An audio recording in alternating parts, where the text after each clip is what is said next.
नमस्कार दोस्तों। भागवत कथा के क्रम में आज का हमारा शीर्षक है कृष्ण विरह व्यथित पांडवों का परीक्षित को राज्य देकर स्वर्गारोहण के लिए सिधारना, जो प्रथम स्कंद का 14वां अध्याय है।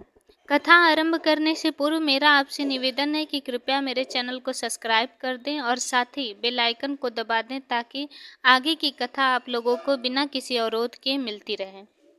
धर्मराज अर्जुन से पूछते हैं, तेरे आत्मस्वरूप परमात्मा श्री कृष्ण कुशल से हैं? अर्जुन ने कहा, मेरे प्रभु ने मेरा त्याग किया है, अब वे स्वधाम पधारे हैं। प्रभु मुझे अंतकाल में साथ नहीं ले गए। उन्होंने मुझसे कहा कि जब तू मेरे साथ आया ही नहीं तो फिर मैं तुझे अपने साथ कैसे ले जा सकता हूँ। मैंने तुझे गीता शास्त्र का जो ज्ञान दिया है वही तेरी रक्षा करेगा। आज तक मैं कभी हारा नहीं, किंतु कृष्ण विरह से व्याकुल होकर जब मैं द्वारिका से लौट रहा था तो रास्ते में काबा लोगों ने मुझे लूट लिया।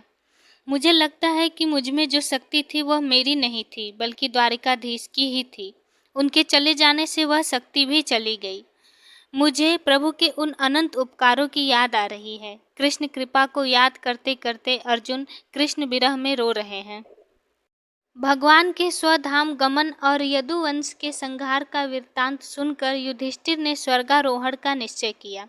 कुंती ने भी अर्जुन के मुख से यदुवंशियों के नाश और भगवान के स्वधाम गमन की बात सुनकर अनन्य भक्ति से अपने हृदय को भगवान श्री कृष्ण में लगा दिया और सदा के लिए इस जन्म मृत्यु रूप संसार से अपना मुंह मोड़ लिया। भगवान श्री कृष्ण ने लोक दृष्टि में जिस यादव शरीर से पृथ्वी का भार उतारा था उसका वैसे ही परित्याग कर दिया जैसे कोई कांटे से कांटा निकालकर फिर दोनों को फेंक दे। भगवान की दृष्टि में दोनों ही समान थे। भगवान श्री कृष्ण ने जब अपने मनुष्य शरीर से इस पृथ्वी का परित्याग कर दिया उसी दिन विचारहीन लोगों को अधर्म में फंसाने वाला कलयुग आ धमका। महाराज युधिष्ठिर से कलयुग का फैलना छिपा न रहा।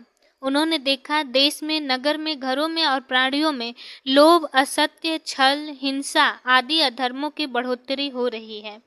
तब उन्होंने महाप्रस्थान का निश्चय किया। उन्होंने अपने पौत्र परीक्षित को सम्राट पद पर हस्तिनापुर में अभिषिक्त किया। उन्होंने मथुरा में अनिरुद्ध के पुत्र वज्र का अभिषेक किया। इसके बाद युधिष्ठिर ने गृहस्थ आश्रम के धर्म से मुक्त होकर संन्यास ग्रहण किया और हृदय में उस परम ब्रह्म का ध्यान करते हुए जिसको प्राप्त करके फिर लौटना नहीं होता, उन्होंने उत्तर दिशा की ओर यात्रा की, जिस ओर पहले बड़े बड़े महात्मा जन जा चुके हैं।